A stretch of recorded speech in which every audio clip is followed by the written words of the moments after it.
એકાદશી વ્રતકથા સાંભળનારા સર્વ ભાવિક ભક્તજનોના હૃદયમાં વિરાજમાન પરમાત્માને મારા પ્રણામ।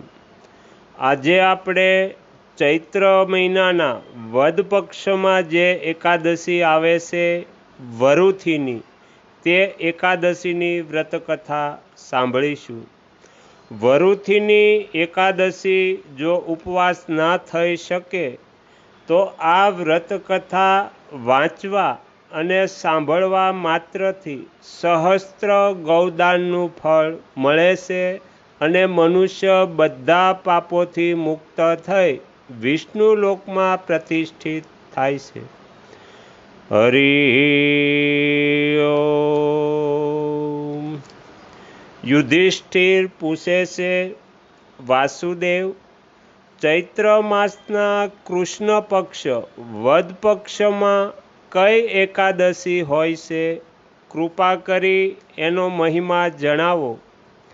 ભગવાન શ્રી કૃષ્ણ કહે છે, રાજન, ચૈત્રના કૃષ્ણ વદ પક્ષમાં એકાદશી જે આવે છે તે વરુથિનીના નામે પ્રસિદ્ધ છે। એ આ લોક અને પરલોકમાં પણ સૌભાગ્ય પ્રદાન કરનારી છે। વરુથિનીના વ્રતથી જ સદાય સુખની પ્રાપ્તિ અને પાપનો નાશ થાય છે। વરુથિનીના વ્રતથી માધાનતા, ધુંધમાર વગેરે અન્ય અનેક રાજા સ્વર્ગલોકને પ્રાપ્ત થયા છે। જે ફળ 10,000 વર્ષો સુધી તપસ્યા કર્યા પછી મનુષ્યને પ્રાપ્ત થાય છે, એ જ ફળ આ વરુથીની એકાદશીનું વ્રત રાખવા માત્રથી પ્રાપ્ત થાય છે। નૃપશ્રેષ્ઠ, ઘોડાના દાન કરતાં હાથીનું દાન શ્રેષ્ઠ છે। ભૂમિદાન એના કરતાં પણ મોટું છે। ભૂમિદાન કરતાં પણ વધારે મહત્વ તલદાનનું છે। તલદાનથી વધારે સુવર્ણદાન અને સુવર્ણદાનથી વધારે અન્નદાન છે, કારણ કે દેવતા, પિતૃઓ તથા મનુષ્યોને અન્નથી જ તૃપ્તિ થાય છે। વિદ્વાન પુરુષોએ કન્યાદાનને પણ આ દાન સમાન જ બતાવ્યું છે। ગાયનું દાન કન્યાદાન તુલ્ય જ છે। આ સાક્ષાત ભગવાનનું કથન છે। આ બધા દાનથી પણ મોટું દાન છે, તે છે વિદ્યાદાન। મનુષ્ય વરુથીની એકાદશીનું વ્રત કરીને વિદ્યાદાનનું પણ ફળ પ્રાપ્ત કરે છે।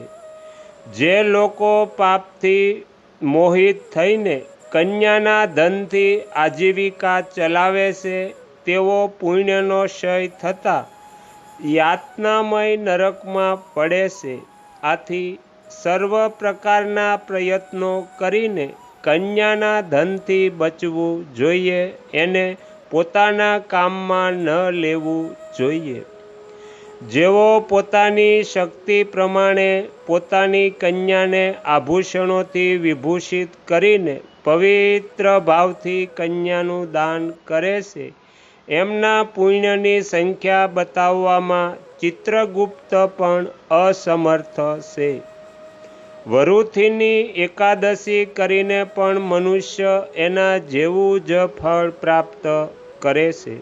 રાજન, રાત્રે જાગરણ કરીને જે ભગવાન મધુસૂદનનું પૂજન કરે છે, એ બધા પાપોથી મુક્ત થઈને પરમ ગતિને પ્રાપ્ત થાય છે। આથી પાપભીરુ મનુષ્યોએ પૂર્ણ પ્રયત્ન કરીને આ એકાદશીનું વ્રત કરવું જોઈએ। યમરાજથી ડરનારા મનુષ્યએ વરુથીનીનું વ્રત કરવું જોઈએ। રાજન, આને વાંચવા અને સાંભળવાથી સહસ્ત્ર ગૌદાનનું ફળ મળે છે તથા મનુષ્ય બધા પાપોથી મુક્ત થઈને વિષ્ણુ લોકમાં પ્રતિષ્ઠિત થાય છે। તો અહીંયા વરુથીની એકાદશી વ્રતકથા સમાપ્ત થાય છે. તમે તમારો કિંમતી સમય આપી એકાગ્ર ચિત્તે પ્રસન્નતાપૂર્વક વરુથીની એકાદશી વ્રતકથા સાંભળી એ બદલ હું આપ સૌનો ખૂબ ખૂબ આભાર વ્યક્ત કરું છું અને આશા પણ રાખું છું કે તમને સાંભળવી ગમી હશે. જો ગમી હોય તો બીજા 5 લોકોને પણ સંભળાવજો. શ્રી સદગુરુ દેવની જય. આગળના વિડીયો જોવા માટે આ ચેનલને સબસ્ક્રાઈબ કરો અને જો આ વિડીયો પસંદ આવ્યો હોય તો લાઈક કરો.